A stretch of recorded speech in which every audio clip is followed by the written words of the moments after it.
Thank you. Respected Health Secretary, Tamil Nadu, Dr. Arvind, Dr. Ayappan, and friends. It gives me the great pleasure in standing before you to start a very noble program. This is an initiative started by the Vascular Society of India, where we thought too many unnecessary amputations are being done in this country. And as part of that, now we are doing an Amputation Free Tamil Nadu. So we want to inaugurate that. Why are we harping so much on this amputation? In fact, somebody from the press came and asked me, what do you mean by amputation? Next. You know, globally, every 2 minutes, somebody is getting an amputation done. And most of these amputations are done for diabetes and trauma. So when you see an amputee next time on the road, please sympathize with him and find out why such a thing has happened and could we have prevented this? You see this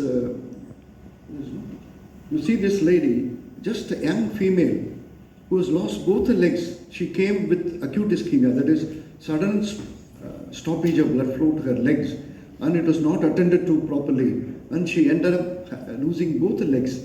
So an amputation is so devastating for the patient, for the family, and if it happens to the breadwinner, the entire family is on the road. The important thing is, majority of these amputations are done for people with diabetes and after trauma. It happens because there are not enough vascular surgeons in this country, and the awareness about vascular surgery is also very poor. Many people don't even know what is vascular surgery. They confuse it with cardiovascular surgery. The vascular surgeons are the ones who deal with blood vessels outside the heart. Vessels in the heart and the heart itself is dealt with by the cardiac surgeon. All the vessels outside the heart, we deal with it. We are the vascular surgeons. Why we are talking about awareness? India has the highest, it's a diabetic capital of the world, and right now it is, we are supposed to have around 101 million diabetics in this world, in this country. And 6 to 7% of them develop diabetes. So all these epidemiological studies have been done by Chennai-based diabetic centers, so they are very authentic. And Indian population is also aging. So as age increases, the blood vessel block will also increase. You are as old as the artery. If the artery stays young, you will stay young. So it's very important to maintain that vascular well-being. And smoking is also going up. Smoking, age, and diabetes are the three important causes for developing blood vessel block. So we expect a huge number of vascular complications because of our population. Are we really ready for that? You see, it's a very classical image. You see, you smoke and your foot undergoes damage. So you see here in this patient,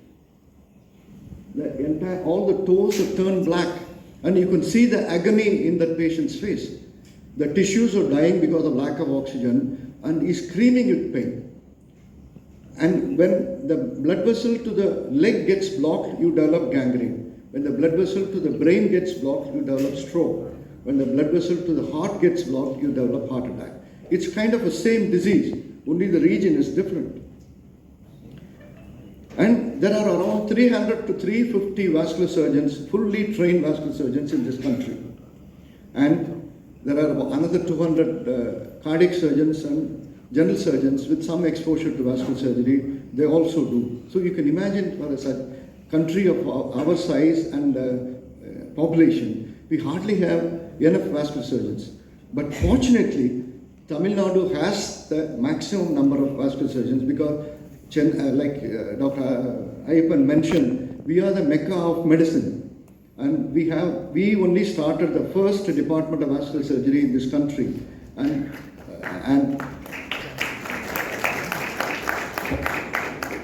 fortunately, I am the first qualified vascular surgeon of this country.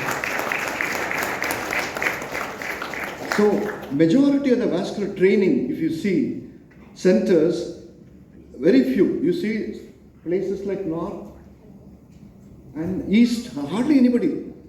Nobody is there. So what happens to these patients who develop problem there? Either they have to come to Delhi or they lose their legs. So this is totally inequality. And majority of the centers are all located in Tamil Nadu. And I am very proud to say that Kauvery Hospital is the only private hospital approved by the National Board to conduct super specialty training course in hospital. And there are only around 20 to 25 medical colleges in the country where there is a dedicated vascular department available. So when a medical student goes through the training, he is not exposed to any vascular diseases at all. So naturally his awareness about it when he qualifies is very poor. So this anomaly has to be corrected. And diagnosis is delayed, reference is delayed, and leads to neglect, and the patient loses the leg. And there are some startling facts you must remember about diabetes. So diabetes is gender neutral disease. That it affects the male as well as the females equally. Many a times women are protected from many other diseases because of the hormones, but diabetes is not forgiving. The gangrene is as common, or in fact more common in a diabetic woman than in a diabetic male. And majority of the time, a patient with diabetes gets admitted to the hospital due to the foot problems. And the most important thing is, 85% of these lower limb amputations in diabetics is preceded by an ulcer. That is, it starts with a small ulcer. You don't look after it well, it goes on spreading, or somebody goes around cutting the toe. Without improving the blood supply, it starts spreading and they ultimately lose the leg. And the risk of developing arterial block increases with the number of years of diabetes. If somebody is diabetic for 10 years, the risk is around 15%. If it is 20 years, the risk is around 40%. That is, 10 4 பேருக்கு ரத்தக்குழாய் அடைப்பு வந்துடும் if they are diabetic for 20 years. And one of the most important information of this talk is this, that many limbs are lost because of minor surgeries are done in diabetic patients without assessing vascularity. Patient comes with an ulcer, small abscess, so a surgeon, plastic surgeon, general surgeon or a diabetologist goes and immediately puts a knife and drains the abscess. Okay, abscess has to be drained, but before that you should check whether the blood flow is there or not. If the blood flow is not there, wherever you cut will turn black again and the gangrene spreads. You would have heard stories in the family that எங்க அப்பாக்கு இது மாதிரி விரல்ல அரைச்சது, விரல்ல cut பண்ணாங்க, அப்புறம் பாதத்தை கட் பண்ணாங்க, அப்புறம் என்டையர் லெக்கே எடுத்துட்டாங்க, ஃபைனலி பேஷண்ட் செத்துட்டார். So this happens because nobody has looked at the blood flow. If you correct the blood flow, you can stop the problem with the toe. You improve the blood flow and you can remove the toe alone. But without improving the blood flow, you remove the toe, you cause more trouble. And the other important thing is this, 35 to 50% of the patients who lose one leg today will develop the same kind of problem next year, within 1 year. So that means if he loses one leg today, 1 year later he is going to be having the same problem and he lose the other leg also. So you have no business to remove the leg without improving the blood circulation. What happens in these patients, you see here, atherosclerosis is the cholesterol, that is fat and calcium like material which deposits inside, just like a soot in a chimney. ஒரு சிம்பிளாக சொல்ல போனால், ஒரு 1 inch pipe becomes a 1/4 inch pipe. So blood flow reduces in. எந்த பாட்டுக்கு அந்த ரத்த குழாய் போகுதோ அந்த பாட்டுக்கு ரத்த ஓட்டம் குறைஞ்சி போயிடும். ஸோ லைக் ஐ செட், ஹார்ட்டுக்கு போனால் ஹார்ட் அட்டாக், பிரெயினுக்கு போனால் ஸ்ட்ரோக், காலுக்கு போனால் leg attack R gangrene. Gangrene means tissue death. Do we operate on every patient? No. First and foremost, we treat medically unless there is this emergency. Medical treatment includes stopping smoking and tobacco in any form. You should not smoke, should not chew tobacco. This is very, very, very important. No treatment will work if you cannot do that. And keep walking. Our slogan is stop smoking, keep walking. If you do that, your vascular health is good and you will not develop problems. And next important thing is foot care and footwear. So improper footwear and improper foot care is responsible for ulcers developing and that spreads. So we always advise them they must wear padded footwear even at home. என்னோட patient 2-3 பேர் இருக்காங்க, கஷ்டப்பட்டு operation பண்ணிட்டு காலை காப்பாற்றியாச்சு. they go to the temple and say thank you Lord and come back with blister. ஏன்னா நம்ம temples எல்லாத்துலேயும் பாறாங்கல் போட்டிருக்காங்க. It is so hot, you cannot wear a footwear. அதுக்குன்னு தனியாக we have special socks. There are socks with silicone coating underneath, so that will prevent the heat from affecting the sole. So they have to do that. Then we advise them blood thinners which will prevent clotting from developing, cholesterol lowering drugs which will reduce the block, control of diabetes, hypertension, heart disease, and lifestyle modification, diet and things like that, regular exercises, and all those things will help towards your vascular health. You can avoid an amputation. But what if you develop the problem? So the thing is,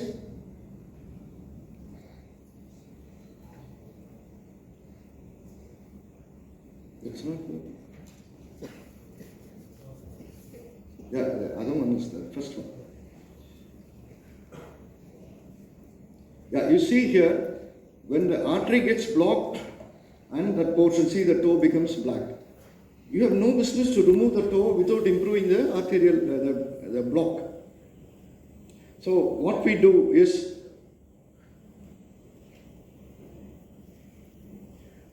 you see the second one, where we do a bypass, just like a road principle. If the road is, bridge is bad, you create a temporary passage. This is what is called bypass. From a tube is attached to the upper part where the blood flow is good, to the lower part where the artery is open again. This we normally use only the synthetic, the patient or the own like vein. The same thing that happens in the heart, we do it in the leg also. We can save the leg like this. You see here, this is a synthetic graft and that one is a vein graft. And nowadays, the open surgeries are slowly reducing and we are doing this minimal access surgery, that is the endovascular procedure. Like you see here, artery is blocked, we pass a wire across the artery and then balloon it. So the balloon actually compresses the artery and pushes the material so that the lumen is re-established. This is what is called balloon angioplasty. And when you remove the balloon, sometimes it collapses, so we put a metal, net-like metal inside, which keeps the artery open. That is the stenting. So we can do an angioplasty, we can do a stenting in these patients. See, this is not something that is happening now. This article I wrote in 1990s. காலுக்கு குறி வைக்கும் சர்க்கரை. இந்த சர்க்கரை வியாதியில் ஒரு சின்ன புண்ணு வந்தாலும் அந்த பேஷண்ட்டுக்கு இம்மீடியட்லி பேனிக்ஸ், ஐயோ கால் போயிட போகுது. That is reason is because of poor treatment. So தேவை சுய பாத பூஜை. Don't do pada puja for God men. You do pada puja for your own foot if you want to live normally with your legs intact. So that is the message that we want to give everybody. See, in a patient with brain stroke, you see here the blood flow to the brain gets blocked and a small clot develops, it goes inside the brain, produces a stroke. So this can be tackled by side. You can see the other picture, the one with a lot of clots inside the artery after cleaning and the material that has been removed. So this kind of surgeries are possible to prevent stroke. See, these minimally invasive surgeries, endovascular procedures, are now done more often than open surgery, and this has been facilitated by an excellent advanced hybrid cath lab at Kauvery Hospital. And Kauvery has been at the forefront of preventing amputation. We do around 75 open surgeries and 150 endovascular procedures towards limb salvage. There are also other vascular procedures that we do, like varicose vein and other things. This is only towards limb protection and preventing amputation. Around 225 to 250 limbs we salvage every year. We also perform 25 to 30 stroke preventing surgeries, like preventing the carotid endarterectomy. So during COVID time, we actually worked full time. There was no rest. Nobody ran away from COVID. We were working every day to operate because blood clot was the biggest problem during COVID. And we were able to do more than 100 cases. We did surgery and prevented amputation in these patients. So much so that our result has been published in a very prestigious journal, vascular surgery journal. So in 1994, on 6th of August, we met. So we were only a handful of surgeons then. So we called a meeting of the vascular surgeons throughout India. Subscribe to Walgan Television. Please subscribe Walgan Television.